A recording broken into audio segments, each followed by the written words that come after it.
बातमी चिखलीमधून. चिखलीमध्ये पिसाळलेल्या श्वानानं 23 जणांना चावा घेतलाय. नगरपालिकेकडून पिसाळलेल्या श्वानाचा शोध सुरू आहे. जखमींमध्ये लहान मुलगा आणि 2 महिला आणि 1 ज्येष्ठाचा समावेश आहे. शहरातील नागरिकांमध्ये मात्र भीतीचं वातावरण निर्माण झालंय. बुलढाणा जिल्ह्यातील चिखली येथील आठवडी बाजार, तहसील कार्यालय परिसर आणि सोबतच राऊतवाडी परिसरामध्ये एका पिसाळलेल्या श्वानानं तब्बल 23 जणांवरती हल्ला करून चावा घेतल्याची घटना समोर आली आहे. आणि या हल्ल्यामध्ये लहान मुलगा, 2 महिला आणि 1 ज्येष्ठ नागरिक जखमी झालेला आहे.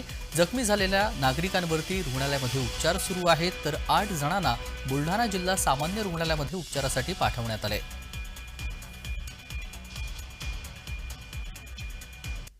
आज साधारण 2:30 वाजेच्या दरम्यान पासून कुत्र्याने चावलेले जवळपास 23 ते 24 रुग्ण आपल्या रुग्णालयात आले होते.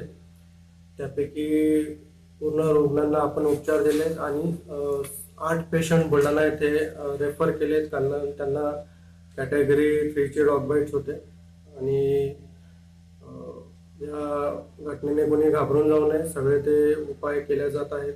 आणि कुणालाही कुत्रा चावला किंवा काही अडचण आली तर ताबडतोब ग्रामीण रुग्णालयात येऊन इलाज उपचार घ्या आणि घाबरून जाऊ नका.